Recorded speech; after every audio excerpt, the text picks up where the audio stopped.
Et bonjour, bienvenue à tous sur le podcast de Clean Sheet. Cette semaine, vous avez vu, petite nouveauté. Désormais, on va annoncer les podcasts avec un petit trailer qui, j'espère, vous fait saliver d'avance sur le podcast qui suit. Alors là, c'est vrai que je l'ai balancé un petit peu en avance.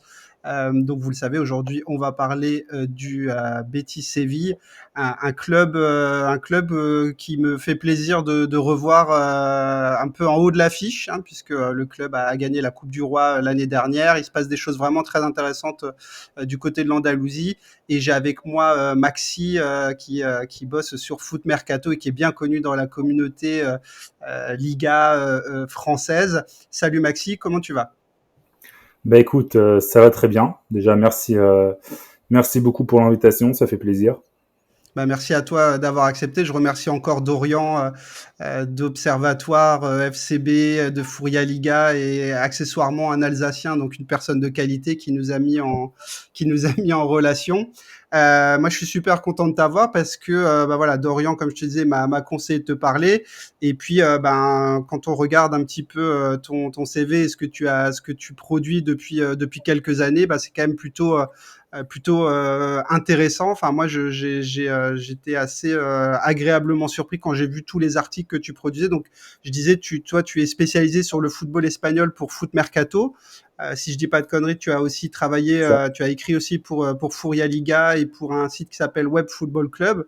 Est-ce que tu peux nous raconter Exactement. en quelques mots ton parcours et d'où te vient en fait cette passion de la Liga? Alors mon parcours, il est assez classique, hein. Petit gamin, donc j'ai grandi dans une famille franco-espagnole. J'ai grandi entre les deux pays. Toute ma famille est en Espagne. Et bah du coup, forcément, le foot, ça vient tout seul parce que t'as tes oncles, t'as tes petits cousins, t'as les gens à l'école et tout qui ne parlent que de ça. J'ai eu j'ai la chance d'avoir des gens éparpillés un peu partout en Espagne, donc j'ai pu connaître la Catalogne, Madrid et tout ça. Donc j'ai un peu vu d'un point de vue footballistique, on va dire un peu toutes les différences entre les régions, comment les gens vivaient ça. Et voilà, donc quand t'es petit, tu regardes ça à travers les yeux d'un petit gamin. Moi, mes premiers souvenirs, c'était le Barça avec toute la clique néerlandaise et les quelques Brésiliens qui étaient aussi dans l'équipe, donc la fin des années 90. Et voilà, donc tu vois ça comme un gamin, t'es émerveillé. Et après, forcément, plus tu grandis, plus tu essayes d'avoir un regard un peu plus d'analyste, on va dire, de spécialiste, entre guillemets, même si c'est peut-être pas forcément le mot. Et voilà, jusqu'à aujourd'hui. Donc ouais, j'ai 29 ans. Ça va faire 7 ans que je bosse pour Foot Mercato. Et oui, je suis généralement le spécialiste, on va dire. Même si, encore une fois, c'est un mot que j'aime pas, mais en gros, quand il y a des sujets à faire sur le foot espagnol, c'est moi qui les fais, ouais. Bon, tu connais la France, hein, il faut bien cataloguer les gens, donc excuse-moi si je te catalogue comme ça, mais c'est vrai que tu es, alors on va dire plutôt le référent plutôt que spécialiste pour le Ouais. football espagnol. Moi, alors j'ai pas pu lire tout ce que tu produis, mais en gros, je vois que tu écris, alors aussi bien évidemment sur le Barça et le Real qui phagocytent le championnat depuis bien longtemps, mais tu écris aussi sur d'autres clubs, sur Retafe, sur Almeria, il se passe des choses aussi à Almeria en ce moment. Tu écris sur des jeunes prometteurs, tu écris aussi sur des membres du staff dirigeant ou de l'équipe technique, des assistants coachs, etc. J'ai l'impression, moi, en voyant un peu la diversité de tout ce que tu traites, que euh, Foot Mercato te donne vraiment la possibilité d'exprimer toute ta passion du foot espagnol et en plus pour un site comme Foot Mercato qui est quand même ultra suivi, hein, je voyais encore aujourd'hui sur Twitter il y a 2,5 millions d'abonnés donc ça fait quand même du monde. J'ai l'impression quand même que tu t'épanouis et que tu peux parler de ce que tu veux. Est-ce que c'est bien le cas? Ouais, clairement. Bah écoute, nous, Foot Mercato, si tu veux, c'est vrai que bah, on n'a pas une super image, mais si tu regardes, finalement, on essaye quand même de produire des contenus de qualité. Nous, on va dire que nous, on arrive à faire notre audience, on va dire notre quota d'audience, voilà, sur les sujets qui intéressent les gens. Donc Mbappé, le PSG, le mercato de l'OM, le Real Madrid, c'est-à-dire tous les trucs un peu mainstream, on va dire. Et donc grâce à ça, à ces articles qui vont un peu nous faire notre quota de stats, encore une fois, notre audience, on a la possibilité de faire des articles un peu plus sur des sujets un peu plus niches, si on peut dire ça comme ça, donc qui vont forcément attirer moins de monde, qui vont faire moins de clics. mais on peut quand même les faire parce que à côté on a fait les sujets sur Mbappé, sur Neymar, etc. Donc c'est vrai que moi par exemple j'ai énormément de liberté. Forcément, s'il y a des sujets à faire sur Mbappé, sur le Real Madrid, sur le Barça, sur Laporta qui se clash avec Tebas, etc., tous les trucs comme ça, bah, je vais devoir les faire parce que voilà, même si moi personnellement c'est un truc qui me passionne pas forcément parce qu'au bout d'un moment t'en as un peu marre parce que c'est toujours la même chose, on est quand même obligé de les faire parce que c'est l'actu, c'est ce qui intéresse les gens. Mais c'est vrai qu'à côté, j'essaye aussi de faire des trucs un peu plus, des sujets un peu plus niches sur des petits clubs, histoire de faire découvrir des clubs, des joueurs, des villes. Et c'est vrai que moi, justement, j'ai la possibilité de faire ça et c'est plutôt cool pour le coup parce que je sais qu'il y a d'autres médias où vraiment tu vas proposer un sujet sur Almeria ou sur Retafe à ton rédacteur en chef, il va t'envoyer bouler quoi. Donc c'est vrai que j'ai cette chance d'avoir une certaine liberté éditoriale aussi, c'est vrai. Bon, je suis bien placé pour le savoir, hein. Moi, j'écris, comme tu sais, où je fais des podcasts sur des clubs ou des pays dont on parle pas beaucoup. Effectivement, bon, si ça faisait faire 2,5 millions d'abonnés, je le saurais. Effectivement, c'est pas le cas, mais je trouve que la démarche est quand même très bonne de la part de Foot Mercato de dire, OK, finalement, on draine une audience avec ce qui fait du clic, mais pour aussi amener d'autres articles qui, ces articles, je vais pas dire putaclic, mais en tout cas qui drainent de l'attention, ben si tu pourrais pas les faire ou si tu faisais que ça, ben t'aurais 1000 abonnés et ce serait pas ce que c'est aujourd'hui. Donc je trouve la démarche qui est quand même plutôt constructive, quoi. Ouais, de toute façon, quand t'es un média, malheureusement, t'es obligé de faire un peu de salle, comme on dit, des sujets un peu plus, voilà, le mercato, les clashs, les buzz, etc. T'es obligé parce que finalement, c'est ce qui te permet de vivre, c'est ce qui te permet de payer tes employés, c'est ce qui te permet de payer tes impôts. Voilà, c'est ce qui va faire rentrer le plus d'argent. Mais voilà, une fois qu'on a ça, faut aussi quand même essayer de proposer du contenu pour, je sais pas si c'est la bonne expression, mais c'est un peu d'éduquer l'audience, d'essayer de les amener vers des sujets un peu peut-être un peu plus intéressants, en tout cas de notre point de vue, au lieu de faire tout le temps la même chose, tout le temps les Mbappé, les Real Madrid, les Barça. C'est un peu nous, c'est en tout cas, c'est ce qu'on essaie de faire à Foot Mercato, c'est-à-dire qu'on assume pleinement de faire de l'actu mercato à tout va, tous les trucs mainstream. Et à côté, on essaie aussi un peu de se creuser la tête pour faire des sujets un peu plus poussés. Alors, c'est sûr qu'on fera pas 10 articles sur Almeria tous les jours, mais voilà, de temps en temps, essayer de publier des articles un peu plus poussés pour, voilà, pour éduquer en quelque sorte nos lecteurs et les pousser vers d'autres sujets. Et ça, c'est ton parti pris à toi ou ça existe aussi pour les journalistes qui traitent le foot français, italien, anglais, etc. Non, on le fait tous. Alors moi, à Foot Mercato, je suis le seul spécialiste entre guillemets référent sur le foot étranger, on va dire. Ok. Après, chacun a ses affinités. Il y en a qui suivent plus la première ligue, etc. Mais moi, je suis le seul qui a ce rôle un peu spécifique. Après, on a aussi des correspondants, mais en France, du coup, pas à l'étranger. Mais oui, globalement, toute la rédaction essaye de faire des sujets. Nous, l'avantage, comme je t'ai dit avant, c'est que on arrive à faire notre audience sur l'actualité, voilà, qui intéresse tout le monde. Et de temps en temps, voilà, chacun est libre pour faire des sujets. Nous, on a par exemple, on a quelques journalistes franco-portugais, donc de temps en temps, tu vas avoir des articles sur des petits clubs au Portugal, sur des pépites au Portugal, voilà, sur des sujets, voilà, qui sont moins mainstream, qui vont moins marcher, mais qui sont surtout pour nous beaucoup plus plaisants à taper que de faire, voilà, les mêmes choses tout le temps, quoi. Ah bah, j'imagine que d'écrire pendant la saga avant qu'Mbappé signe son nouveau contrat au PSG, je pense que tu en as bouffé des articles sur Ah ouais, viendra, viendra pas. ah, purée, j'en ai fait tellement. J'en ai fait Ouais, non, tellement.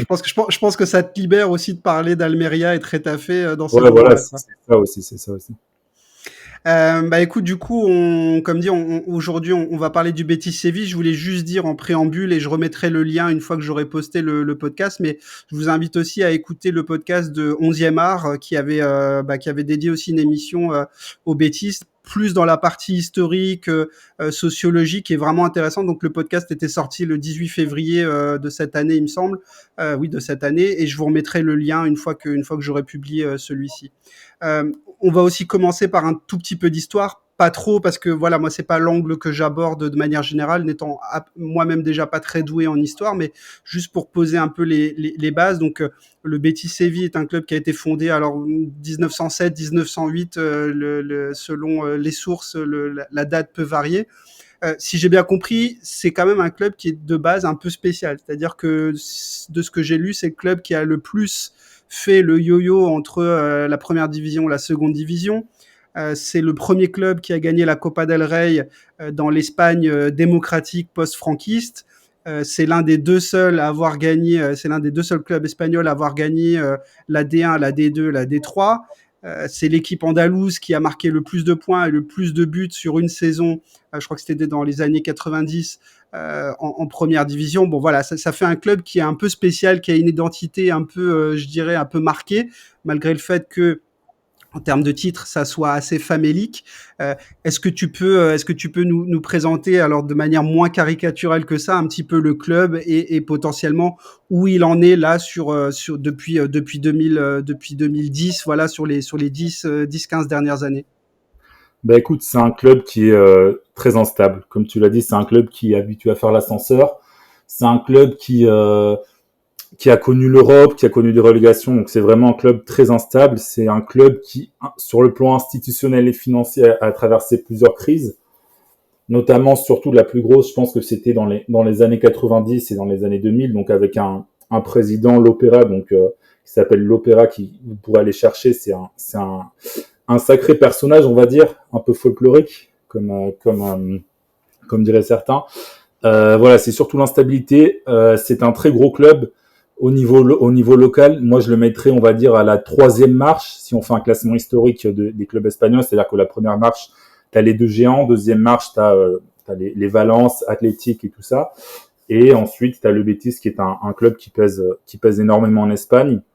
C'est un club où tu as quand même une certaine exigence, c'est-à-dire c'est un club où on aime le football, les supporters veulent voir du foot, ils sont exigeants de ce côté-là. C'est un club qui est un peu bling-bling, on va dire, si on peut dire ça comme ça, à leur échelle évidemment, on n'est pas sur des échelles du Real Madrid, du Barça, mais c'est un club qui a toujours aimé un peu ce qui brille, et c'est en partie pour ça qu'il y a eu plusieurs crises financières, notamment dans les années 90.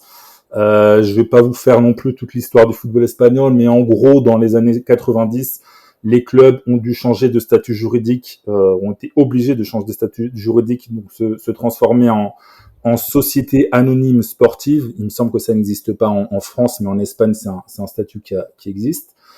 Et on a eu aussi une grosse montée des droits TV, donc énormément de clubs ont fait n'importe quoi parce qu'ils ont énormément d'entrées d'argent. Donc le Betis, avec Denilson notamment, ce transfert que vous connaissez tous, mais pas que. Le Betis a dépensé plein d'argent et du coup s'est retrouvé dans une situation compliquée dans les années 2000. Donc voilà, c'est surtout le mot qui colle le mieux au Betis, c'est instabilité.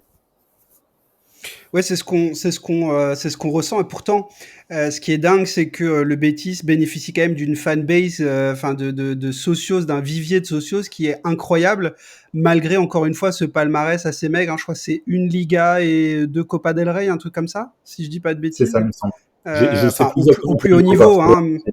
Ouais, je crois qu'on est là-dessus. Et pourtant, tu vois, en préparant l'émission, on se l'est dit tous les deux, sur un stade de 60 000 places, il y a déjà 55 000 abonnés pour la saison qui vient, là. Et ouais. c'est comme ça année après année. 11e art en parlait dans son podcast, mais c'est vrai qu'il y a certains socios qui prennent à la naissance de leurs enfants une carte de membre tout de suite. Ouais. Comme ça, ils n'auront pas le choix. En termes de nombre justement de socios, alors pas d'abonnés au stade, mais de socios, c'est le troisième du pays, donc après le Real et le Barça. D'où il vient cet attachement, j'allais dire viscéral au club? Est-ce que c'est juste en Andalousie? Est-ce que c'est dans le monde entier? Et qu'est-ce qui fait qu'il y a cet attachement ouais, si fort au club? Alors, il faut savoir que Séville, c'est une ville de province. C'est une grande ville, mais c'est une ville de province très particulière. C'est-à-dire qu'en Espagne, dans les villes de province, à part quelques exceptions, donc comme Séville, comme Bilbao, comme éventuellement Valence, les gens généralement supportent soit le Barça, soit le Real Madrid, et ensuite le club de leur région. Pas partout, mais dans la plupart des villes de province, surtout dans le sud d'ailleurs, c'est souvent comme ça. C'est-à-dire qu'on est pour le Real Madrid, pour le Barça, et ensuite pour un club. À Séville, c'est pas le cas du tout. À Séville, tu es soit pour le Betis, soit pour le Séville FC. Sauf si éventuellement tu viens, t'es immigré d'une autre région d'Espagne, ou tu viens déjà avec ton club, etc. Mais si t'es né à Séville, tu supportes soit le Betis, soit Séville. Donc ça fait déjà quand même potentiellement, il me semble que c'est 2 millions d'habitants sur la province de Séville, c'est 2 millions d'habitants. Donc c'est déjà beaucoup de monde. Et c'est surtout voilà une identité très forte au niveau du foot, mais pas que, parce que les Sévillans sont des gens qui sont très fiers très fiers de leur tradition, très fiers de leur terre. C'est des gens qui sont très attachés, voilà, aux traditions. On a notamment la feria de Séville qui est connue mondialement. Quand tu vas à Séville, tu vois souvent des gens qui sont habillés avec les vêtements traditionnels andalous. Et là-bas, évidemment, tu ne vois que des maillots, pratiquement que du Betis ou du CVFC. Donc voilà, déjà, au niveau local, il y a une accroche énorme. Et ça, c'est quelque chose qu'en Espagne, tu ne retrouves que très peu, à part, comme je l'ai dit tout à l'heure, peut-être à Bilbao, peut-être à La Corogne, mais dans très très peu de villes. Par exemple, en Andalousie, à Grenade, la plupart des gens sont soit pour le Real Madrid ou soit pour le Barça, alors qu'ils ont une équipe de Liga pendant très longtemps. Donc voilà, tu as déjà cette forte accroche au niveau local. Et en Espagne aussi, il faut savoir que le Betis, c'est un club qui est très respecté, qui laisse personne indifférent. Moi, par exemple, j'habite à Madrid. Alors évidemment, à Madrid, tu vois les maillots de l'Atlético, tu vois les maillots du Real, tu vois quelques maillots d'autres clubs locaux comme Getafe ou Leganés, mais tu vois aussi de temps en temps des maillots du Betis. Et ça, c'est très rare de voir ça à Madrid et dans d'autres régions de l'Espagne. Donc c'est un club qui a une fanbase forcément au niveau local, mais aussi dans le reste de l'Espagne. C'est-à-dire où tu ailles, tu vas trouver quelques supporters du Betis. Ça peut être des gens qui ont des origines andalouses, ça peut être des gens voilà, qui ont décidé de supporter le Betis parce qu'ils ont aimé un joueur, ils ont aimé Denilson, ils ont aimé Joaquin, ils ont aimé je ne sais qui, et donc ils se sont dit tiens, je vais supporter le Betis. Et voilà, en tout cas, c'est vraiment au niveau national, c'est vraiment un des gros clubs. Et je pense que ça en France, on n'est peut-être pas forcément conscient. On l'a vu notamment sur l'affaire Fekir quand les gens disaient ouais, mais il va au Betis, bof, pas ouf. Alors qu'en fait, voilà, au niveau national, encore une fois, le Betis, c'est vraiment un des plus grands clubs du pays et c'est un club qui est supporté énormément au niveau local, mais aussi un peu partout ailleurs en Espagne. Et est-ce qu'on est toujours dans ce clivage un peu historique qui est que Séville est un peu le club de la bourgeoisie et le Betis le club des classes populaires? Est-ce que je grossis le trait en disant ça? Est-ce que c'est toujours le cas? Comment ça se passe à ce niveau? Non, plus vraiment aujourd'hui. Ça, c'était aussi pareil, c'était un peu le cas pour les clubs de Madrid notamment, ou pour les clubs de Barcelone, mais c'est plus vraiment le cas aujourd'hui. Aujourd'hui, c'est principalement, ça vient de la famille principalement, ou ça peut être simplement tes potes supportent le Betis, donc tu vas te mettre à supporter le Betis, ou à contrario, tu vas te mettre à supporter Séville pour les faire chier. Il n'y a plus vraiment cette accroche sociale et cette accroche au niveau de ta classe sociale, surtout qu'aujourd'hui, bon, encore une fois, je vais pas me perdre, mais en Espagne, déjà, des classes moyennes, t'en as plus beaucoup. Donc, voilà, quoi. Donc, non, t'as plus beaucoup d'accroche d'un point de vue social. C'est en fonction de la famille. Ça peut être, par contre, en fonction du quartier. Ça, oui. En fonction du quartier dans lequel tu vis, tu es né. Mais voilà, l'Andalousie, en plus, il faut savoir que c'est une région assez pauvre, donc déjà, c'est pas une région où tu as énormément de différences culturelles, c'est pas une région où tu as des gens très riches, tu as une classe moyenne forte et tu as des gens qui sont très pauvres. C'est une région qui est plus ou moins homogène, on va dire, de ce point de vue-là, aujourd'hui en tout cas. Donc non, tu n'as plus forcément cette accroche sociale que effectivement tu pouvais avoir avant, comme tu pouvais avoir dans d'autres clubs en Espagne aussi. D'accord, je comprends. Et est-ce que justement, alors l'Espagne a la chance d'être depuis quelques années, enfin 15-20 ans maintenant, assez performante dans plusieurs sports différents. Est-ce que en Andalousie, c'est le sport, le foot est le sport numéro un? Est-ce qu'il y a d'autres figures locales autres que dans le sport, je sais pas, en tennis, en basket ou que sais-je? Et la question suivante que ça amène, est-ce que aujourd'hui l'Andalousie ou la région de Séville est un énorme vivier en termes de joueurs aussi pour nourrir les deux géants? Alors sur les autres sports, là comme ça, je t'avoue. Alors je crois que Carolina Marin, donc qui est championne olympique de badminton, est andalouse. Mais je t'avoue que là comme ça, je n'ai pas d'exemple de grands champions qui sont andalous, en dehors de joueurs de foot comme Sergio Ramos et d'autres qu'on connaît. C'est une région où oui, c'est très foot, et ensuite tu as le basket, mais c'est principalement ça. Et c'est principalement le cas dans le reste de l'Espagne aussi. C'est 90% foot. T'en as un petit peu pour le basket et le reste, t'en as pas énormément. Généralement, le tennis, les sports mécaniques sont plutôt pratiqués dans des régions un peu plus pas bourgeoises, mais un peu plus aisées, on va dire, comme la Catalogne, les îles Baléares ou le Pays Basque. Mais non, en Andalousie, c'est vraiment foot à fond, un peu de basket et t'as pas grand chose d'autre. Et qu'est-ce que tu D'accord. me disais est-ce que tu pourrais me Bah, répéter la savoir question? si finalement cette région-là aujourd'hui fait partie des gros viviers en Espagne de joueurs, parce que ce soit le Betis, sans déflorer le sujet, mais on en parlera un peu mais après, mais le Betis a un très bon centre de formation, mais c'est aussi le cas au Séville FC. Moi, Ouais. je me demandais effectivement, est-ce qu'ils vont chercher des joueurs à droite à gauche, ou est-ce que déjà dans le cru, ils ont des Sévillans, ou en tout cas des Andalous talentueux qui suffit en fait déjà à nourrir les deux académies. Ouais, ils recrutent surtout au niveau local. L'Andalousie, c'est très grand. Alors, j'ai pas les stats sous les yeux, mais je pense que c'est probablement en termes de territoire la région la plus grande d'Espagne. Donc forcément, tu as un vivier qui est énorme, tu as des conditions sociales qui sont difficiles parce que c'est une région qui est globalement assez pauvre aussi. Si on sort des grandes villes, donc forcément le foot, c'est un moyen pour beaucoup de jeunes de sortir. Et voilà, le problème comme en Andalousie, comme dans les autres régions d'Espagne, comme la Galice aussi notamment, qui est très touchée par ce phénomène, c'est que très tôt, t'as le Real Madrid et le Barça qui viennent un peu dépouiller tout le monde, quoi. Par exemple, des joueurs comme Ansu Fati. Ansu Fati, il était, alors lui, il est pas andalou, mais il a grandi en Andalousie. Je ne sais pas s'il se considère comme andalou vu qu'il n'y a vécu que très peu. Mais Ansu Fati, le Barça est allé le chercher dans un club de Séville. Gavi, l'autre pépite du Barça, pareil, c'est un andalou. Je me rappelle pas exactement quand le Barça est allé le chercher, mais c'est un andalou. Donc finalement, un peu partout en Europe, au Real Madrid, tu as sûrement plein d'andalous dans les équipes de jeunes aussi. Donc finalement, quand tu vas voir les gros clubs espagnols, tu as déjà des Andalous qui sont positionnés, comme tu les as aussi dans les clubs locaux. Alors, le Betis et le Séville ont un certain potentiel, une puissance qui leur permet de conserver ces joueurs-là, mais c'est vrai que les autres clubs andalous ne l'ont pas forcément. Ouais.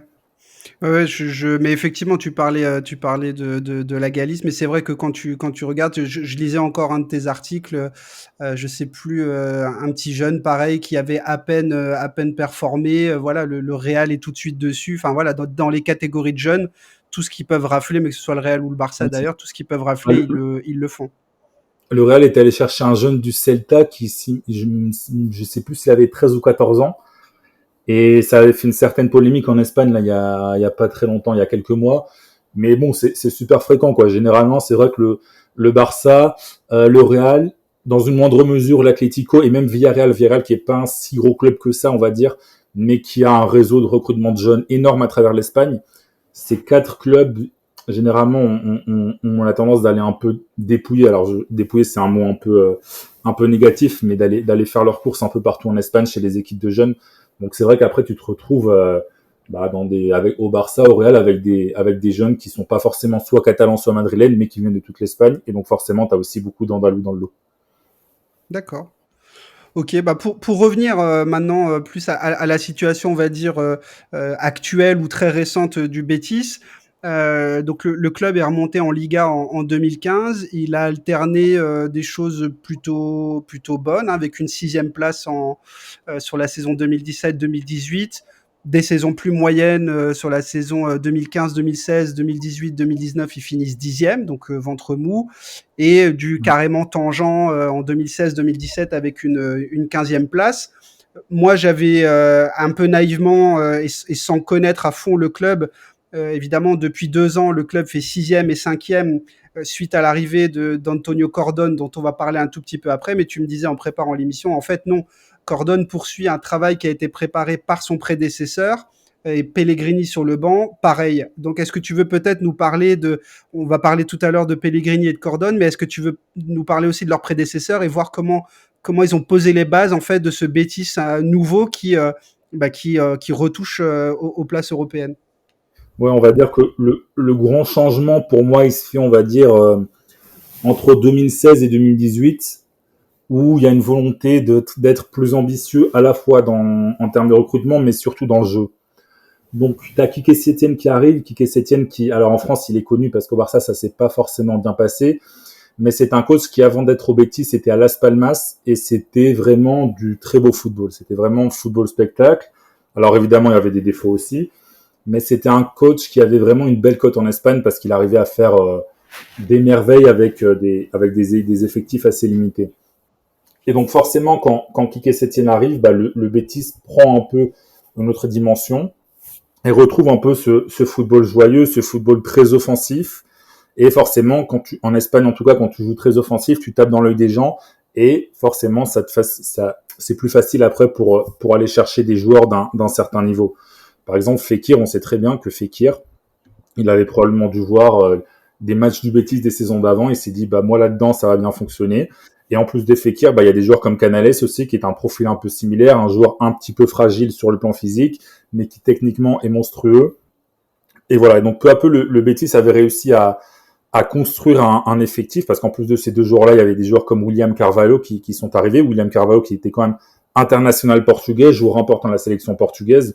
Donc c'est un recrutement qui, théoriquement, tu dis que ce genre de joueur-là termine dans un club de tableau de première ligue ou éventuellement dans un des top clubs de Liga.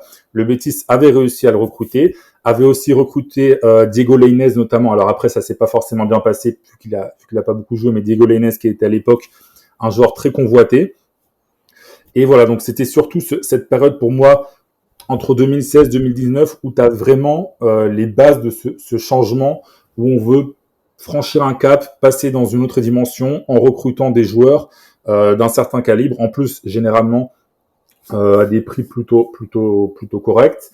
Donc voilà, ça c'était surtout les bases qui ont été posées par Quique Sétienne, qui même si ça c'est là aussi ça s'est mal fini, il se fait virer, et Lorenzo Serra Ferrer, donc qui est qui était directeur sportif du Betis et qui avait auparavant été coach et qui avait travaillé au Barça notamment. Et ensuite, c'est là que Cordon est arrivé et a très bien poursuivi le boulot de ces deux hommes. Oui, et puis Cordon, alors on le connaît un tout petit peu en France, mais malheureusement, entre guillemets pour lui, il passe après Luis Campos et j'allais dire, il finit un peu le boulot de Luis Campos. Mais pour revenir un tout petit peu avant ça, Cordon, c'est l'architecte du Villarreal entre 2000 et 2000, je crois qu'il part en 2016. Donc voilà, c'est l'architecte du Villarreal européen, c'est l'architecte du Villarreal de Manuel Pellegrini. Tiens, les deux se retrouvent au Betis. Donc il y a un lien fort entre Villarreal et le Betis aujourd'hui. Comme j'ai dit, il a poursuivi le travail de Campos et c'est sous son égide que Monaco gagne le titre en 2017. C'est pas lui qui a recruté tout l'effectif, mais c'est lui qui a participé aussi à ce sacre. Il est passé, et j'en ai parlé dans le dernier podcast consacré à Independiente del Valle, mais il passe très rapidement à la sélection équatorienne, mais pour des raisons un peu floues. Il n'y restera que quelques mois. Il avait recruté Jordi Cruyff comme entraîneur. Cruyff n'a même pas entraîné n'a même pas dirigé son équipe sur un seul match. Il est parti au bout de quelques semaines. Donc voilà, un passage un peu chelou. Et finalement, c'est lui que le Betis choisit pour s'offrir, pour continuer sur cette lancée et s'offrir, j'imagine, de la stabilité dans le haut de tableau. Est-ce que pour toi, à l'époque où il arrive, c'est l'homme de la situation? Et voilà, comment toi tu juges son arrivée en 2020? Alors son arrivée, c'était un très bon coup, je pense, parce qu'en fait le Betis commençait à bien fonctionner, mais c'était encore un club qui fonctionnait de façon un peu familiale, un peu bordélique en interne. C'est-à-dire que les gens qui travaillaient au club, c'était généralement des anciens joueurs qui avaient été un peu pistonnés. Voilà, c'était un fonctionnement un peu comme je sais pas, qui fonctionnait comme une épicerie familiale ou comme le bistrot au coin de la rue où t'embauches ta gamine, ton gamin pour travailler. Cordon, ce qu'il a réussi à faire, c'est vraiment professionnaliser le club. Voilà, surtout la cellule de recrutement. Il a vraiment professionnalisé le club et c'était ce dont le club avait besoin pour continuer à grandir. Voilà, il a surtout amélioré le réseau de recrutement. Alors après, c'est un homme qui est très discret, qui parle très peu dans la presse, donc c'est pas toujours évident d'avoir des informations sur la façon dont il travaille, sur voilà comment il s'organise directement avec Pellegrini, comment se passe exactement le processus de recrutement. Mais globalement, après quelques années, on peut dire que le pari est clairement réussi pour le Betis.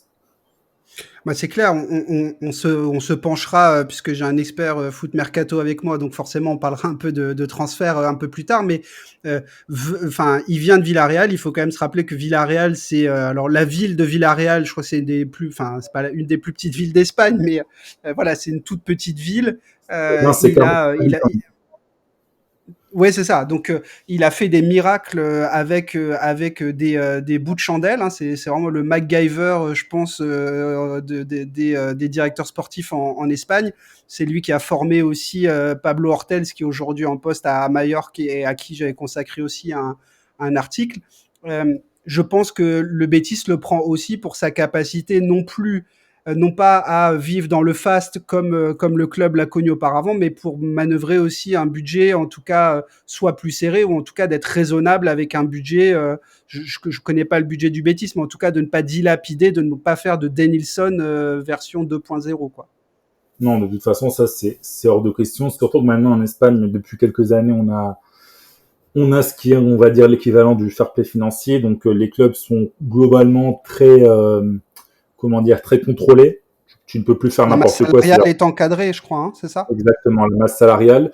Et tu peux pas dépenser, en gros, tu peux pas dépenser plus que ce que tu reçois. Pour schématiser, c'est un peu plus complexe.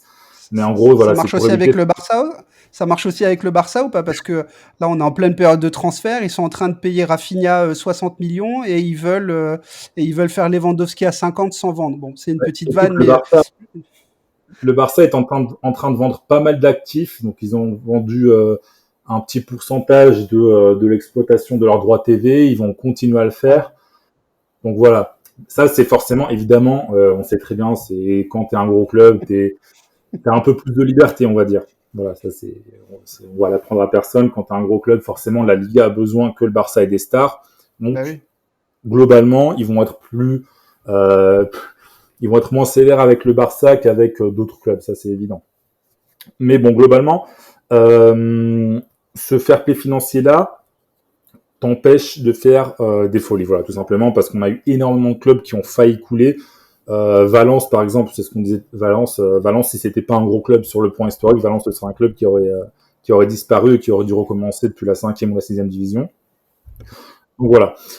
Cordon, c'est vrai que le Betis, peu à peu, commence, voilà, parce que grâce à leurs prestations, euh, grâce à certaines ventes aussi, comme celle de Fabian Ruiz à l'époque, de Dani Ceballos, etc., c'est un club qui, peu à peu, commence à avoir des moyens. On a vu que cet été, ils ont déjà mis 13 millions d'euros sur Luis Enrique, donc la pépite de Fluminense. Euh, Forcément, quand tu compares avec ce qui se fait en première ligue, c'est pas beaucoup, mais au niveau espagnol, c'est beaucoup. C'est un club qui est de mieux en mieux géré, qui recrute intelligemment surtout. Pour moi, je pense que plus que le côté financier, on va dire, la grosse force de Cordon, c'est qu'il recrute des joueurs qui ont le profil et qui s'adaptent généralement bien. Je vais te mettre quelques exemples. Hector Bellerin, par exemple, alors lui, pour le coup, c'était un prêt. Donc là, ils essaient de le faire revenir. Mais Hector Bellerin, c'est quelqu'un qui a grandi avec un père qui était fan du Betis. Autre exemple, Miranda, donc qui est le latéral gauche, donc qui est formé au Barça. Miranda, il me semble, alors je sais plus si c'était son père ou lui, mais pareil, qui était supporter du Betis quand ils étaient jeunes. Donc Cordon, Mais, ce qu'il arrive à mais faire, comme Gavi, pardon, je te coupe, mais comme Gavi, je crois qu'il est préformé aussi au Betis. Hein. alors Gavi, je sais plus exactement. Je t'avoue que je sais plus. Mais Miranda, il me Gavi et semble qu'il Miranda, les deux, ouais. joue au Betis avant d'aller au Barça. Ouais. Et donc Ouais. justement, c'est qu'il arrive vraiment euh, à recruter des profils de joueurs qui, théoriquement, vont pas te poser de problèmes d'ego, de comportement, qui sont des joueurs qui, théoriquement, vont bien s'adapter au club. Là, par exemple, l'année dernière, il allait rechercher Petzela, donc le défenseur argentin qui avait déjà une première étape plutôt réussie au club. Donc voilà, il va recruter intelligemment des profils qui vont, alors t'as toujours voilà, t'as toujours des échecs, mais qui globalement vont bien s'adapter. Je suis sûr que si tu fais son bilan, le bilan il est plutôt positif. Donc voilà, pour moi c'est ça, c'est un Oui, principal fort. Plus que le côté financier d'avoir réussi tel coup, c'est vraiment recruter des joueurs qui s'adaptent bien parce qu'il a vraiment étudié leur profil et il sait qu'ils vont s'adapter, que ce soit au club, à la ville, à l'équipe. Donc voilà, c'est vraiment ça sa principale force. alors ça, c'est sa principale force dans la construction de l'effectif. Moi, ça m'a fait plaisir quand j'ai vu, donc 15 ans après ce qu'il a fait à Villarreal, il reprend Manuel Pellegrini, donc le coach chilien, qui entre-temps s'était essayé aussi en Première Ligue avec succès à Manchester City, avec un peu moins de succès à West Ham où ça n'a pas trop pris. Euh, Est-ce que tu connais le lien qui unit les 2 hommes? Première question et deuxième question, est-ce que pour toi, Pellegrini, à ce moment-là, est aussi un bon choix ou est-ce que c'est un non? Est-ce qu'il colle, lui, à ce que, en termes identité de jeu, pardon, est-ce qu'il colle à ce que les Béticos attendent? Alors, est-ce que les deux hommes sont proches ou pas? Je ne sais pas, je t'avoue que je ne sais pas. J'imagine que oui. A priori, ils doivent quand même bien s'entendre. Mais je ne suis pas insider, donc je ne peux pas te dire exactement. Par contre, ouais, ce que je peux te dire, c'est que le mariage, il était parfait. Mais il était parfait même avant, quand ça a été annoncé. C'était Pellegrini, voilà, au niveau du football, euh, avec ce qu'il avait fait à Villarreal, même à Madrid, où ça s'était pas non plus si mal passé que ça. Au contraire, moi, je trouve que c'était plutôt bien. C'était quelqu'un qui a toujours misé sur un jeu assez offensif.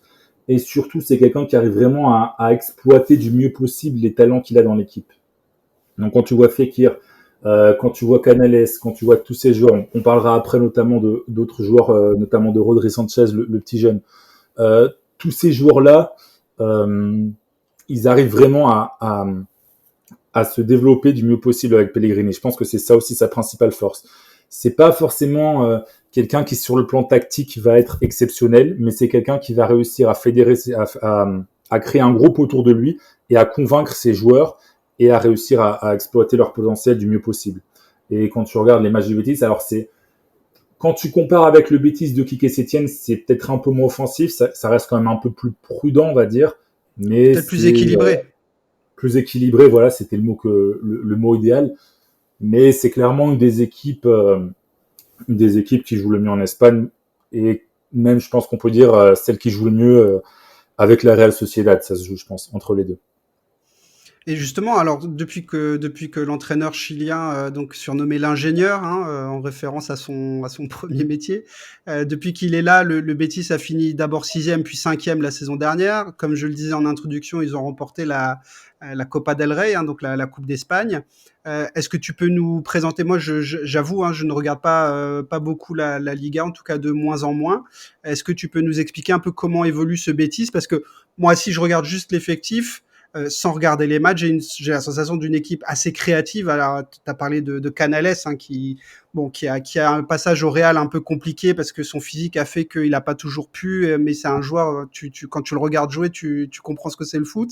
Effectivement, Nabil Fekir. Et au milieu, la paire Carvalho-Rodriguez qui vient équilibrer, qui vient travailler. Voilà, moi j'ai l'impression d'une équipe, peut-être, hein, c'est ce que je disais tout à l'heure, équilibrée, mais devant avec une belle capacité à créer des choses agréables à l'œil, je dirais. C'est ça, et même si tu regardes généralement au milieu de terrain, généralement c'est un double pivot. Donc c'est Guido Rodriguez et généralement c'est plus que Carvalho, c'est Andrés Guardado, le vétéran mexicain qui joue. Et donc même eux, c'est des joueurs qui, alors forcément, déjà, tu vois leur gabarit, Carvalho et Rodriguez, tu te dis, ouais, ces mecs-là, c'est un peu des bourrins, c'est le typique milieu défensif, voilà, un peu qui va casser, qui va couper les jeux. Mais non, c'est des joueurs qui sont très créatifs. William Carvalho, pour moi, j'ai vu des fois, je me suis dit, mais ce mec, il doit jouer numéro 10. Parce que c'est vrai qu'il est grand, il est un peu lent, il est un peu balourd quand tu vas dans ses mouvements, mais techniquement, il est très fort. Guido Rodriguez aussi. Guido Rodriguez, il a ce côté peut-être un peu plus argentin, d'aller au duel, etc. Mais techniquement, c'est très fort. Et ensuite, donc, tu as ce double pivot qui est composé de Guido Rodriguez qui est tout le temps là, et ensuite, ça alterne, on va dire, entre Guardado et Carvalho. Et ensuite, tu as les artistes devant, donc tu as Fekir et tu as Canales. Et tu as, en fonction du système utilisé, tu as généralement Juanmi, donc Juanmi qui est à la base un attaquant de pointe qui évolue souvent sur l'aile droite généralement, et en pointe, tu as soit Iglesias, soit William José. Donc voilà, mais ce qui est très intéressant, c'est que devant, tu as des permutations non-stop. C'est-à-dire que Fekir, Canales et Juanmi, surtout les deux premiers, surtout Fekir et Canales, ont énormément de liberté. Donc quand tu vois un match, tu te dis, mais c'est quel système? C'est-à-dire que sur une action, tu as Fekir qui est dans l'axe, sur l'action suivante, il est à droite, sur l'action suivante, il est limite en faux neuf. Donc voilà, ça change en permanence et je pense que c'est ça aussi une des forces de Pellegrini, c'est de construire une équipe qui est très très difficile à lire pour l'entraîneur adverse. Ouais, donc tu vois, ça confirme un peu mon impression, mais c'est vrai que bon, après, tu sais, en regardant des clips sur YouTube, hein, les clips sur YouTube, tout le monde est très fort, tout le monde est ballon d'or, donc il faudrait que je me Ouais. remette à regarder des matchs. Est-ce que pour toi, Pellegrini, c'est un choix qui va? Parce que Pellegrini, il est plutôt jeune, je sais pas s'il est dans les 70, mais il doit pas en être loin s'il y est pas. Est-ce que Ouais. pour toi, ça reste quand même un choix à long terme? Oui, je pense. Je pense, sachant que après voilà, c'est le foot, hein, tout va dépendre des résultats aussi, ça dépendra des résultats.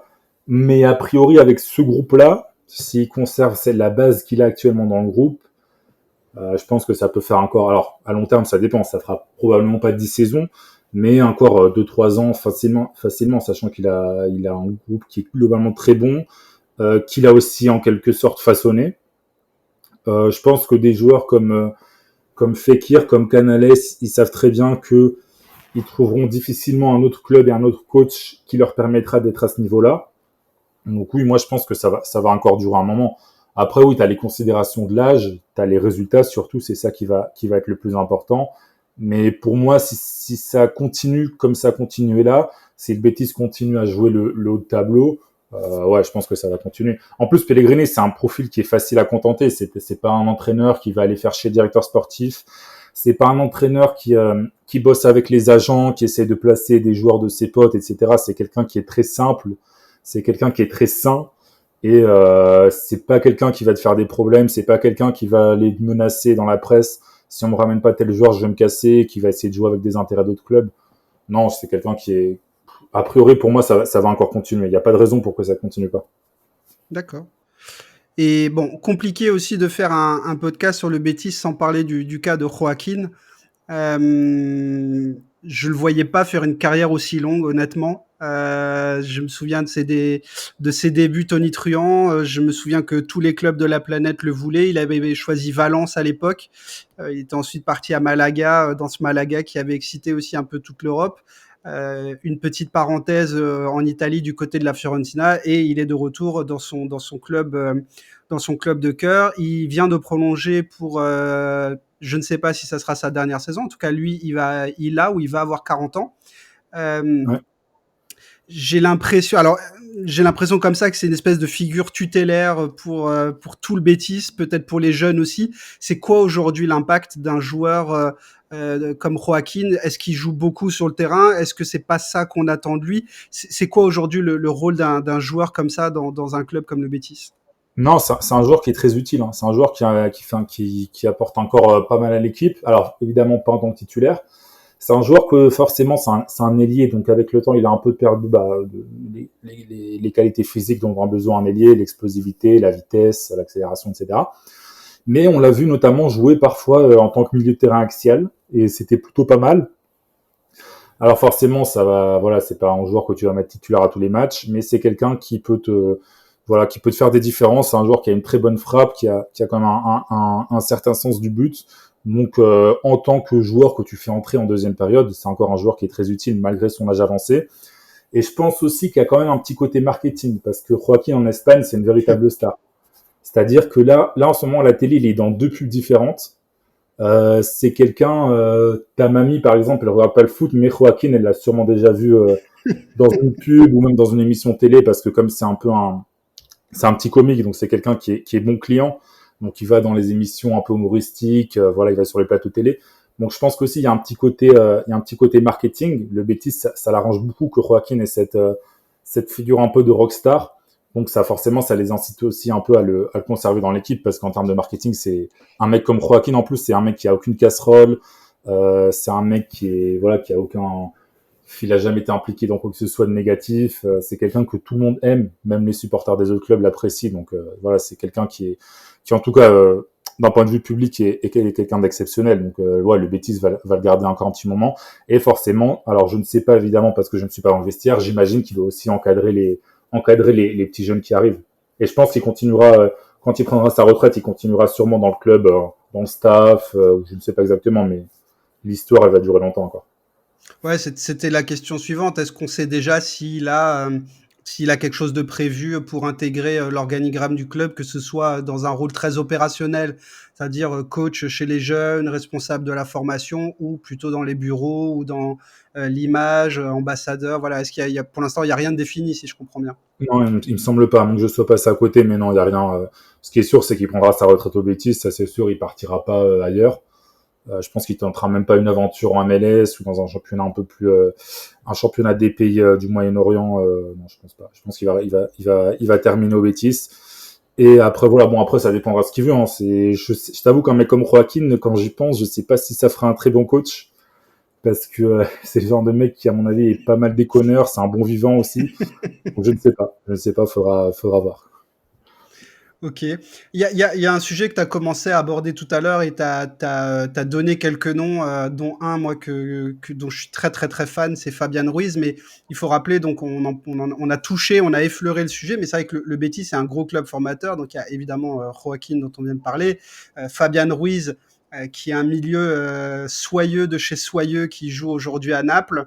Ouais. Dani Ceballos, que j'ai connu, moi, à Arsenal pendant 2 saisons, qui, a priori, revit, j'allais dire une nouvelle santé, en tout cas, qui a un deuxième passage au Real qui se passe Ouais, mieux, il devrait être prolongé. très intéressante sur la fin de saison. Après, Ouais. ça parlait aussi d'un possible retour au Betis, donc faudra voir. Ça en a parlé effectivement, alors je crois au mercato dernier où il était un peu en manque de temps de jeu. Effectivement, il y avait la tentation de retourner Mm. au Betis. D'autres joueurs qui sont issus du centre, hein, Javi Ontiveros, Alejandro Pozuelo, hein, dont on a parlé il n'y a pas très longtemps puisqu'il a signé dans le club très bling-bling de Miami. Ouais. Junior Firpo, qui a été vendu au Barça, qui aujourd'hui est à Leeds.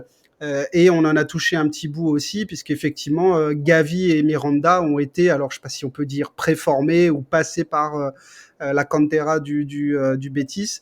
Mais voilà, il y a quand même sur les dernières années de très gros noms, des joueurs internationaux ou pas très loin du niveau international pour beaucoup. Là, sur les dernières années, il y a, à mon sens, mais tu hésiteras pas à me corriger, mais deux canteranos qui paraissent prêts. Alors, il y en a un qui joue déjà en équipe 1, qui est Rodri. Il y en a un qui Ouais. a été prêté cette saison à Las Palmas, qui est un petit ailier de poche qui s'appelle Robert. Est-ce que tu peux nous parler de ces deux joueurs et nous dire si effectivement ce sont les deux nouvelles promesses du Betis ou voilà s'il y en a d'autres potentiellement? Alors Robert, je t'avoue que je ne sais pas si je lui vois forcément un avenir au très haut niveau. Dans le sens, je ne sais pas s'il sera un joueur du niveau de Fabian Ruiz ou de Ceballos que tu as mentionné avant. Donc voilà, c'est un peu le. Si tu regardes d'ailleurs, c'est marrant parce que c'est plus ou moins toujours les mêmes profils qui sortent du Betis, c'est-à-dire c'est des joueurs vraiment techniques, généralement des petits gabarits qui jouent soit au milieu, soit en tant que milieu offensif. Voilà, Robert, c'est un peu ça, c'est l'ailier de poche qui est quand même globalement assez dribbleur, mais je ne sais pas si je le vois vraiment faire une carrière. Une carrière en tout cas en Liga à plus haut niveau, je veux dire. Moi vraiment, par contre, Rodri, je pense que Rodri c'est un joueur qui est potentiellement, en termes de talent, en tout cas sur ce qu'on a vu pour le moment, potentiellement international avec l'Espagne. C'est un profil un peu, voilà, voilà, toujours le même, un peu profil de joueur un peu à la Isco, c'est-à-dire qui va jouer sur le côté, qui aime beaucoup repiquer, qui aime beaucoup toucher le ballon. Et je pense qu'en termes de talent, ça risque d'être j'espère pas pour le Betis, mais la prochaine grosse vente du Betis et un joueur qui potentiellement peut devenir international. Dans l'effectif, tu as aussi Edgar, qui est formé au Betis, donc qui est un peu plus âgé, qui est déjà, j'ai pas les stats sous les yeux, mais il doit avoir déjà 23-24 ans déjà. Edgar, qui est un milieu de terrain défenseur central, milieu de terrain défensif, pardon, qui est formé au club et qui est un joueur tout à fait honnête, on va dire, voilà, qui peut rester au Betis longtemps. Mais si tu veux, ce qui se passe au Betis, c'est que t'as de temps en temps, t'as un peu des cracks qui sortent, on va dire, mais t'as pas forcément un flux constant de joueurs qui montent tous les ans. C'est-à-dire que de temps en temps, t'as un éclair de génie. Je pense que Rodri Sanchez en fait partie, comme Fabian en faisait partie et comme Ceballos en faisait partie. Mais t'as pas forcément voilà, tu te dis pas tous les 2-3 ans, t'as 3-4 joueurs qui peuvent intégrer l'équipe première sur le moyen terme. Pour moi, le Betis, en termes de formation, c'est dans la moyenne. Je pense que je le mettrai pas dans les top clubs espagnols, comme voilà, ça reste un centre de formation correct, mais c'est pas au niveau des gros clubs, de l'Athletic Bilbao, de la Real Sociedad, etc. Bon, quand ils sortent des joueurs, c'est des gros cracks. Par contre, le robinet, il est Voilà, alternatif, quoi. Ça, c'est pas exactement, continu, quoi. c'est ce que je voulais dire. C'est-à-dire que de temps en temps, tu as un gros crack, mais tu pas forcément de flux constant de joueurs qui viennent à alimenter l'équipe première. Mais d'ailleurs, Rodri, on en parlait, on en parle. Il me semble qu'il a aussi été lié à Arsenal, mais à d'autres clubs. Moi, j'avais vu, évidemment, comme je n'ai pas regardé les matchs, je me suis contenté comme beaucoup de compiles. C'est un joueur qui, dans sa lecture du jeu, dans sa capacité à faire des passes, moi, m'a bluffé. Donc après, voilà, hein, une compile YouTube, ça vaut ce que ça vaut, mais j'ai été assez bluffé par la qualité de ce mec à cet âge-là, quoi. Si tu veux, malheureusement, le problème, c'est que ce genre de profil dans le foot actuel, quand je regarde tous les exemples, on va dire, c'est pas exactement les mêmes joueurs, mais on va dire que c'est des joueurs qui ont pas mal de points communs. Tous les Isco, les Asensio, tu vois, tout ce genre de joueurs espagnols qui jouent généralement en tant que milieu offensif, des joueurs qui aiment toucher le ballon, malheureusement, ça ne marche pas forcément. Donc voilà. J'espère, je croise les doigts pour que pour Rodri ça marche. Mais voilà, pour moi, en tout cas, en termes de potentiel, c'est vraiment le plus gros joueur qu'a le Betis actuellement dans son effectif. Ok, et est-ce que, alors, je le dis à chaque émission, c'est vrai que je me sers aussi beaucoup de Football Manager sur les clubs que je connais moins. Football Manager estime que les deux prochaines pépites, qui sont beaucoup plus jeunes, hein, qui sont à 16, 17 ans, sont potentiellement Mario Peregrina et Dani Perez, encore une fois deux joueurs offensifs. Est-ce que tu les connais et est-ce que tu peux confirmer ce que dit Football Manager? Alors, je vais pas te mentir, je les connais de nom, je ne les ai jamais vus jouer vu que c'est des joueurs de 16, 17 ans, 18 ans. Donc, Ouais. les matchs ne sont même pas diffusés, donc voilà, je ne peux pas les regarder. Dani Perez, oui, Dani Perez, c'est un joueur qui a une très grosse cote en Espagne. Euh, il me semble avoir lu récemment que, voilà, comme d'habitude, tu as tous les gros clubs qui sont dessus. Alors ça, tu sais jamais si c'est vrai ou si c'est une manœuvre de l'agent pour faire prolonger. Enfin bref, voilà. Mais il est international dans sa catégorie de jeunes, donc je pense quand même que ça va être un très bon joueur. Ensuite, sur les autres joueurs, tu as Félix Garreta qui est un défenseur central et Gines Soroche, donc un milieu offensif. Donc ces deux joueurs, pareil, je ne vais pas te mentir, je ne les ai jamais vus jouer, mais c'est des joueurs qui viennent d'être prolongés et qui vont faire le stage estival avec l'équipe première. Voilà. Donc, théoriquement, tu peux penser que c'est des bons joueurs. Mais voilà, c'est vrai qu'après, voilà, sur les joueurs de 16, 17, 18 ans, tu peux jamais vraiment te projeter, tu sais jamais vraiment si c'est des joueurs qui ont vraiment potentiel, si c'est les agents qui se servent de la presse pour faire monter le buzz. Donc voilà, faudra attendre. Ok. Très bien. Bah écoute, je propose qu'on passe à la partie, à la partie transfert, hein, que toi Ouais. tu maîtrises. Tu as commencé à en parler tout à l'heure un petit peu quand tu parlais de Cordon et de la façon dont il a réorganisé le scouting au Betis. Est-ce que tu sais un peu, alors effectivement tu disais qu'il se fait assez discret, est-ce qu'on sait au moins s'il travaille avec un gros réseau de scouts? Est-ce qu'il travaille plutôt avec quelques agents qu'il connaît bien et qui voilà, est-ce qu'il a son petit carnet d'adresses, s'il a une technique de scouting, est-ce que voilà, est-ce qu'il y a une catégorie de joueurs ou un pays qui vise en particulier, voilà, est-ce que tu sais un petit peu nous dire comment il fonctionne de ce point de vue-là? Non, ça travaille surtout avec des recruteurs. Pour les agents, je t'avoue que je ne sais pas, je peux pas te dire, parce que voilà, c'est toujours des discussions qui restent un peu entre des portes fermées, comme on dit en Espagne. Mais oui, le Betis, c'est un gros réseau de recrutement et envoie régulièrement des recruteurs un peu partout en Europe et même dans le monde. Sur les profils de joueurs, c'est assez vaste. C'est-à-dire que bah, tu peux juste voir sur cet été les 3 joueurs qui ont été recrutés. Donc, c'est des joueurs qui ont tous des profils différents. Donc, tu vois, William Crossé n'a pas vraiment été recruté vu qu'il était prêté. Mais voilà, c'est ce profil un peu à vieux briscard de l'attaque avec de l'expérience en Liga. Tu as Luis Felipe, le défenseur central de la Lazio, qui, il me semble, vient d'être international italien pour la première fois récemment. Ouais. Donc, c'est quand même un joueur qui a une certaine cote. Et Luis Enrique, qui est ce profil un peu de pépite du foot brésilien, plus, on va dire, un pari, même s'il a coûté un peu cher. Donc, non, tu as un peu de tout. Et globalement, que ce soit cet été ou depuis son arrivée, t'as pas forcément de profil ni de ligne directrice type en termes de mercato, c'est-à-dire que à Monaco, certains disaient que c'était un peu du trading. Au vu de ce qu'il fait au Betis, on peut pas dire ça parce que Voilà, il est pas dans une optique de recruter plein de jeunes pour les former et ensuite les revendre cher. C'est pas ce qu'il cherche. Il cherche un mélange d'expérience, de jeunesse, de joueurs confirmés. Donc il y a pas vraiment de ligne directrice. En tout cas, d'un point de vue extérieur, il y a même pas de pays où tu dis qu'ils vont recruter régulièrement. C'est voilà, je pense sincèrement que ils observent les joueurs, ils voient ceux qui sont s'ils sont compatibles avec ce que veut Pellegrini. Ils étudient aussi leur profil en dehors du terrain, comme je t'avais dit avec les exemples de Miranda ou de Bellerin. Et voilà, si c'est concluant, bah, ils le recrutent. En tout cas, encore une fois, je te parle d'un point de vue public, j'ai pas les infos inside. Je ne sais pas s'ils travaillent avec certains agents, mais d'un point de vue public, on n'en a pas l'impression en tout cas. Et tu parlais de Luis Felipe, c'est un cas intéressant quand même. Moi, j'étais assez surpris. Luis Felipe, le défenseur de la Lazio, pour moi, et sans manquer de respect au Betis, mais à mon sens, la Lazio aujourd'hui est à un niveau potentiellement un peu plus élevé que le Betis. Ouais, Ça se joue pas de beaucoup, mais un petit peu quand même. Comme tu l'as rappelé, il a été naturalisé italien. Enfin, je crois qu'il a de base la double nationalité italienne, mais là, il vient de connaître sa première cape avec la Squadra Azzurra. Ça me paraît ouf qu'un joueur comme lui quitte l'Italie, quitte un club comme la Lazio pour aller au Betis. Est-ce que tu as des infos parce que ça faisait depuis le mercato d'hiver qu'on en parlait, ouais, ça fait ça quelques s'est mois déjà. signé là, mais ça fait un moment que c'était dans les tuyaux, peut-être même qu'il y a eu un accord verbal en fait depuis janvier.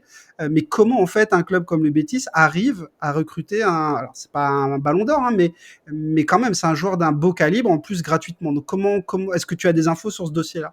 Bah, alors sur ce dossier-là, je n'ai pas d'infos, en plus de ce qui est sorti dans la presse évidemment. Mais ce que tu dis, c'est un peu marrant parce que c'est un peu les mêmes réactions que les gens ont avec Fekir, avec Carvalho dont on parlait tout à l'heure, ou même Guido C'est vrai. Rodriguez. Guido Rodriguez, quand il arrive au Betis, il est quand même déjà international argentin. C'est vrai qu'il jouait que au Mexique entre guillemets, mais c'était un joueur qui était régulièrement dans les listes de l'Argentine et donc tu pouvais dire qu'il pouvait peut-être jouer dans un club un peu plus épais. C'est un tout, c'est-à-dire que le Betis a quand même un challenge sportif qui est intéressant. Voilà, c'est un club qui fonctionne bien en interne.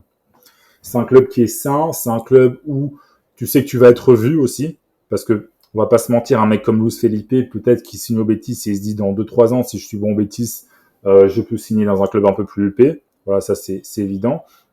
C'est un mélange en fait, c'est un club qui peut te proposer un challenge sur le papier, on va dire, en tout cas en Espagne, pour un joueur, on va dire, qui n'est pas un cador, qui est un très bon joueur, mais qui n'est pas encore ce niveau de crack, c'est un des meilleurs choix que tu peux faire, le Betis. Parce que voilà, en plus, pour le coup, Luis Felipe, c'est peut-être pas le meilleur exemple, mais c'est une équipe qui joue très offensif. Donc, voilà, tu sais que tu vas te régaler. Généralement, Pellegrini fait quand même beaucoup tourner de semaine en semaine. Donc, tu es certain de jouer un minimum, même si encore une fois, Luis Felipe, je pense qu'il sera titulaire. Mais voilà, c'est un peu un tout. C'est un public qui est énorme. Voilà, c'est en termes d'ambiance, et de fidélité, surtout de fidélité du public. C'est énorme. C'est pas le genre de public qui va te siffler dès que tu vas rater 3 passes. C'est au contraire, c'est un public qui est toujours derrière son équipe, qui encourage beaucoup, qui certes demande du beau jeu, mais voilà, c'est pas le genre comme je t'ai dit, ça va pas te siffler parce que tu rates 3 passes, ou si tu fais un mauvais match, tu vas pas te faire incendier. Donc voilà, c'est un tout en fait. C'est aussi il y a quelque chose dont on n'a pas parlé, c'est qu'au niveau médiatique, le Betis est relativement présent. C'est-à-dire qu'il faut comprendre qu'à Séville, tu as par exemple uniquement à Séville un journal sportif dédié aux 2 clubs de Séville. Donc ça, c'est en France par exemple, c'est quelque chose que t'as pas. Un journal, c'est comme si tu avais en gros l'équivalent de l'équipe, mais uniquement pour Bordeaux par exemple. Ok. Ça, voilà, c'est pour te dire un peu aussi le niveau de comment dire de passion, de ferveur que tu as autour de ce club. Et donc c'est un peu tout ce mix de choses qui va. Et évidemment, t'as la ville aussi. On va pas se mentir, Séville, c'est une très belle ville. C'est un beau climat, c'est agréable, les gens sont chaleureux. Donc voilà, c'est un mix de plein de choses qui fait que, on va dire peut-être que pour des clubs d'un niveau similaire, le Betis va doubler les autres clubs parce que voilà, parce il a tout ce dont on a parlé avant. Et en termes de salaire aussi, c'est des bons salaires. C'est-à-dire au niveau espagnol, c'est plutôt des bons salaires. Ça Oui, faut quand même le. c'est des bons salaires et tu vois, pour revenir au travail de Cordon, il a depuis 2 ans qu'il est en poste, lui, il a une balance des transferts qui est positive de 54 millions d'euros Ouais. en ayant amélioré le classement sportif de l'équipe. Donc ça veut dire qu'il a généré 54 millions d'euros et qu'en plus il est passé du ventre mou entre guillemets ou du tangent à sixième puis cinquième. Donc ça c'est quand même vachement intéressant. Les 54 millions, tu les retrouves dans le transfert, donc le prépayant qui était un prépayant quand même de 16 millions et un transfert à 32 millions de Lo Celso. Plus la vente aussi d'Emerson Royal, d'abord au Barça et ensuite du Barça à Tottenham, si je dis pas de bêtises. Mais c'est vrai que autant Cordon n'a peut-être pas de pays cible ou de profil cible, mais ce qu'il aime bien, c'est les joueurs gratuits. Ça, il adore. Claudio Bravo, Victor Ruiz, Martin Montoya, Rui Silva, etc. Il a recruté comme ça plein de joueurs gratuits ou en prêt, qui parfois peuvent se conclure par une option d'achat levée, comme pour Miranda et William José. Et peut-être pour Bellerin, bon, en tant que supporter d'Arsenal, je l'espère, et je l'espère aussi pour lui. Je pense que c'est la meilleure destination dont Il il a peut fait une rêver. super saison. Il a été monstrueux cette saison pour le coup. Pas grand monde y croyait en plus. Donc, Oui, oui, oui, pour le parce que coup, physiquement, bon, depuis sa blessure, enfin, voilà, nous on le sait, la vitesse était sa principale qualité. J'avoue ne pas avoir suivi ce qu'il a fait au Betis, mais j'en ai tellement saturé à Londres que que voilà, j'espère pour lui une porte de sortie. Mais en tout cas, voilà, c'est aussi ça l'intelligence de Cordon, c'est d'aller récupérer. Et je pense que c'est l'école aussi Villarreal, c'est faire avec des bouts de ficelle et faire bien. Surtout, c'est pas de faire de la débrouille, mais c'est de faire de la débrouille, mais bien. Et ça, je trouve que c'est vachement intéressant. Il y a un dernier point que je voulais aborder. On a fait le positif. Je voulais juste aborder le point Diego Lainez, qui est un ouais. point, je pense, je sais pas si ça divise les supporters béticos, mais en tout cas, quand il arrive, c'est la pépite. C'est Ouais. un joueur, voilà, quand tu le regardes jouer, clairement, enfin, il a quelque chose et pourtant, on a l'impression que même passé une période d'adaptation, ça fait quelques années maintenant qu'il est au Betis, je pense que ça doit Ouais. faire 3 ans, quelque chose comme ça, Ça fait ça fonctionne 2019. pas. Alors comment expliquer? Je pense bah déjà tu as la concurrence parce que tu as quand même des joueurs de qualité dans l'effectif. Tu as peut-être une adaptation qui est pas bonne au football espagnol, c'est-à-dire que c'est un joueur quand on le voit, tu sens direct techniquement, tu vois qu'il a un truc quoi. C'est-à-dire que sur la conduite de balle, sur la façon dont il tente d'éliminer les adversaires, tu sens qu'il y a un truc, tu sens qu'il y a un truc en plus que l'énorme majorité des autres joueurs n'ont pas forcément. Mais voilà, je pense que c'est un mélange. Encore une fois, c'est peut-être un peu ce qui se passait avec Vinicius au début de son aventure au Real Madrid. C'est-à-dire que c'était un joueur, on voyait que c'était un joueur très talentueux, mais qui faisait pas forcément les bons choix, qui était pas toujours voilà intelligent dans son jeu. Vinicius a su le gommer et peut-être que Diego Lainez, qui en plus a un profil assez similaire aussi, n'a pas réussi à le faire. Je pense que c'est surtout ça. Je pense qu'il n'a pas vraiment réussi encore à s'adapter, sachant qu'en plus quand t'as pas beaucoup de temps de jeu, c'est compliqué. Alors moi, ça me surprend un peu, surtout qu'en plus avec Pellegrini, tu peux te dire, comme je te disais tout à l'heure, Pellegrini c'est quelqu'un qui réussit à exploiter vraiment facilement le potentiel offensif de ses joueurs. Donc tu pouvais te dire Pellegrini et Lainez, ça va être un carton. Mais c'est vrai que finalement, non, autant ça a marché bah, pour les joueurs dont on a parlé tout à l'heure, ou même Juanmi qui s'est quand même bien relancé. Mais pour Lainez, bah, non, ça ne fonctionne pas. Moi, je pense vraiment que c'est plutôt un problème d'adaptation au football européen que de niveau, en tout cas. Et il n'y a pas eu à un moment donné, je sais pas, une volonté de le prêter, alors que ce soit sur un plus petit club de Liga ou en deuxième division, ou potentiellement même dans un autre pays, pour voilà, histoire de se refaire la cerise et de l'aider à s'adapter, parce que là j'ai juste l'impression qu'il joue pas. Ça fait un an et demi qu'on parle d'un potentiel départ, mais voilà, je sais pas, qu'est-ce qui va se passer avec Lainez et est-ce qu'il y a eu des touches potentiellement pour un prêt ou pas du tout? Le Betis Ouais, a essayé. ça parlait d'Almeria récemment, donc Almeria qui vient de monter en Liga et qui a un projet assez ambitieux. Ça parlait d'un prêt, mais c'est vrai que si tu regardes, il n'y a pas eu non plus, en tout cas de ce qui est sorti dans la presse, t'as pas eu énormément d'offres. T'as pas eu, tu vois, c'est pas comme si t'avais Arsenal qui était venu toquer à la porte, si t'avais eu Lyon qui était venu toquer à la porte, t'as pas eu énormément de propositions. Donc voilà, après je peux comprendre, peut-être que c'est le joueur qui ne veut pas partir, qui s'entête un peu à voilà, à vouloir prouver qu'à Pellegrini qui peut avoir sa place, sachant qu'en plus, encore une fois, le Betis c'est un club qui est globalement tout ce qui gravite autour du Betis est globalement sain, c'est-à-dire que t'as pas cette pression négative des supporters qui te sifflent. Les médias locaux sont globalement assez bienveillants. Tu joues en football assez offensif, donc tu sais que même si tu joues pas, potentiellement tu peux entrer en cours de match, et vu que l'équipe joue l'attaque, tu peux avoir quelques occasions pour faire la différence. Je pense que voilà, c'est un tout. Après, c'est le joueur qui doit décider. Mais je me dis d'un côté, c'est vrai qu'on a aussi parlé d'un retour au Mexique sous forme de prêt, mais d'un côté, est-ce que ce serait vraiment positif Ça pour va lui? pas l'aider. Bah oui. Voilà, ça va pas l'aider. Même si tu pars, bon, si tu restes en Liga, ça peut t'aider, mais si tu pars dans un autre championnat, voilà, sachant que c'est un profil de joueur, c'est un profil de joueur qu'on a très peu. C'est-à-dire que c'est un joueur qui est assez frêle, qui est très dribbleur.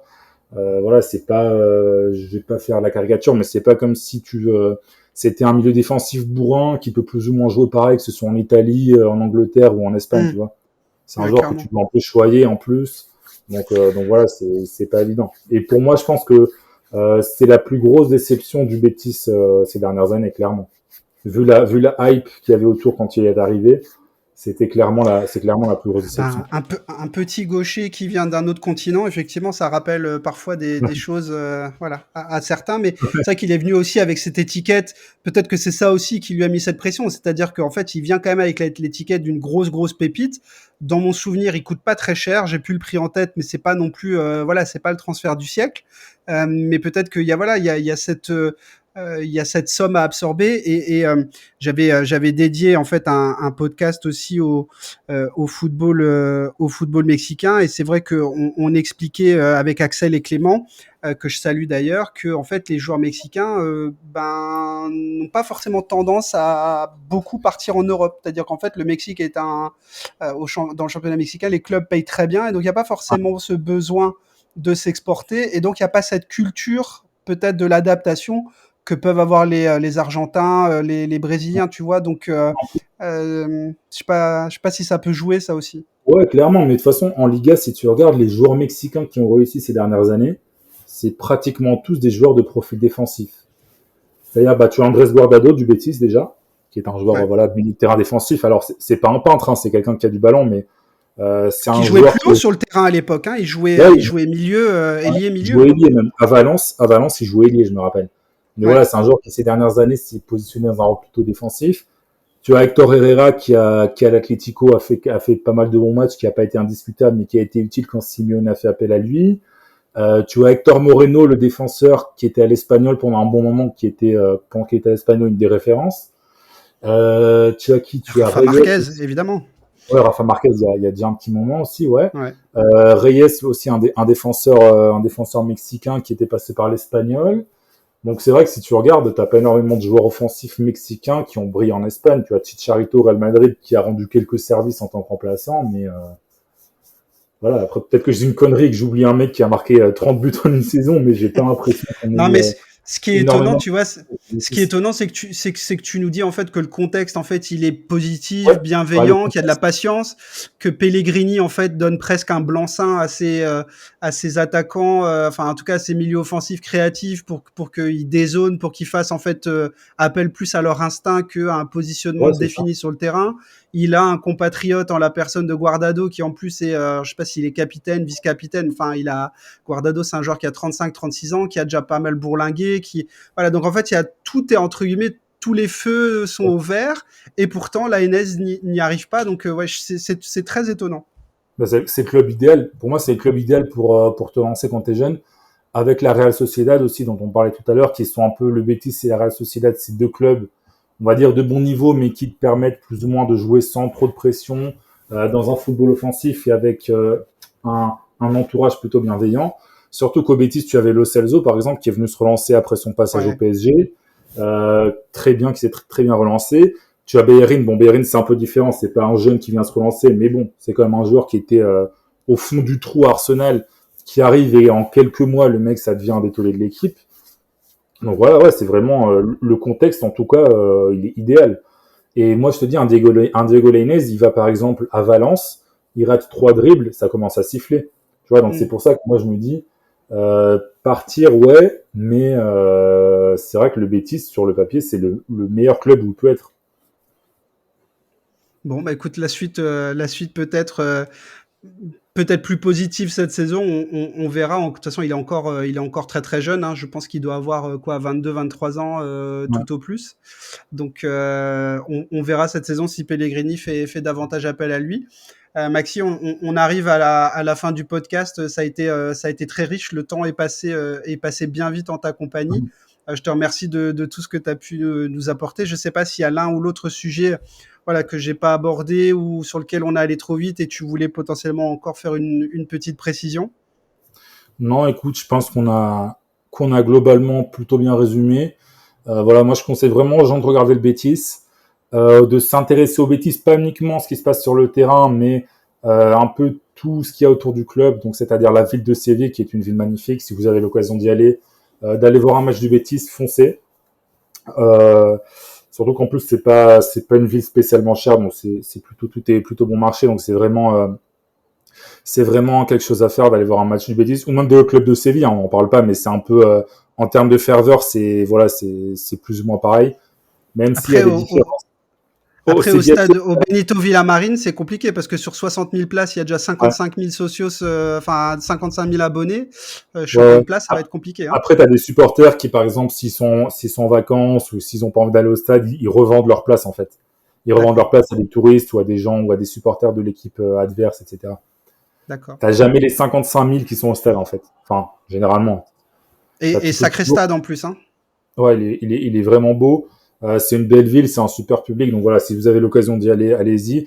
Pareil pour le CVFC, hein, c'est vrai, bon, c'est un peu différent. Le CVFC, c'est quand même déjà plus exigeant. C'est vraiment plus, on va dire, déjà plus football élite, on va dire, si on peut dire ça comme ça, où tu as un contexte plus difficile, où tu as, voilà. Mais vraiment, si vous pouvez aller vous faire un petit week-end à Séville et voir un match du Betis, je recommande. Et sinon, bah, devant votre télé, n'hésitez pas à regarder les matchs.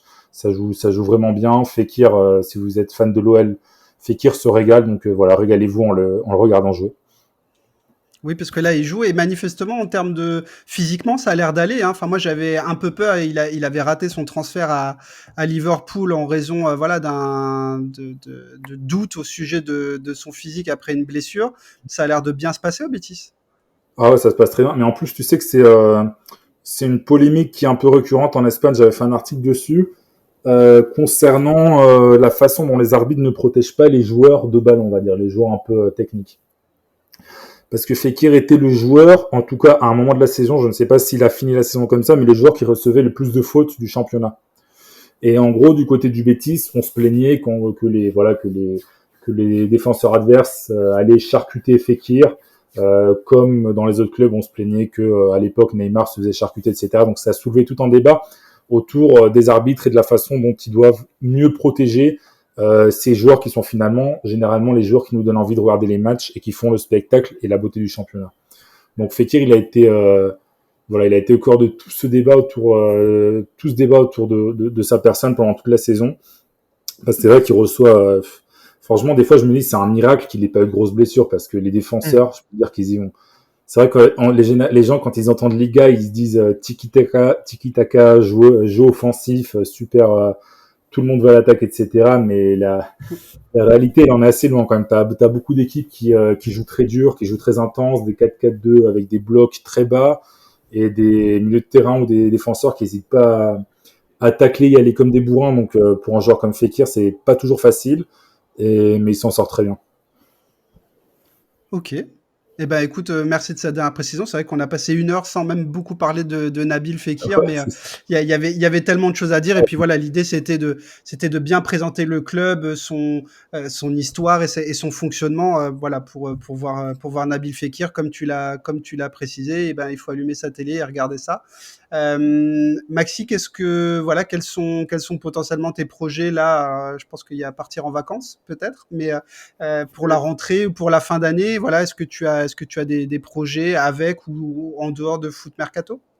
Écoute, partir en vacances, non, moi généralement je préfère plutôt partir en septembre-octobre quand il y a moins de monde sur les plages. Très bien, comme moi. Généralement c'est plus sympa, t'es tout seul à la plage, t'as Il y pas a les plus de gamins gosses. qui courent partout, qui foutent le sable partout, t'as pas les Anglais qui sont bourrés en permanence. Donc voilà, c'est vraiment moi je préfère partir fin septembre au début octobre. C'est le Euh, top. En plus en Espagne à cette époque de l'année il fait pas froid du tout donc voilà tu peux te baigner, l'eau elle est parfaite, il y a du soleil etc. Et sinon, sur le plan personnel, rien de spécial, franchement, là, pour l'instant, on va continuer comme ça. J'espère juste que la saison de Liga sera un peu plus intéressante que les saisons précédentes. Voilà, pour l'instant, ça va dépendre du recrutement des gros clubs, je pense. Parce que voilà, c'est quand même eux qui tirent le championnat vers le haut, ou vers le bas, en l'occurrence, ça dépend. Donc voilà, j'espère qu'on va avoir une bonne saison de Liga. À niveau personnel, pas grand chose. Écoute, on va continuer avec Foot Mercato. Après, bon, j'ai quelques autres petits projets personnels, etc. Bon, je vais pas raconter ma vie, mais en gros, je suis un peu dans la préparation sportive aussi. Donc voilà, bref, un peu développer ça. Et voilà, écoute, j'espère surtout pouvoir me régaler avec le Betis notamment et vivre une belle saison de foot. Eh ben, c'est ce qu'on se souhaite tous. En tout cas, je te remercie d'avoir passé un moment avec moi. J'espère que le podcast vous aura plu. Nous, on se retrouve la semaine prochaine pour une nouvelle destination. À bientôt. Salut à tous. Allez, ciao.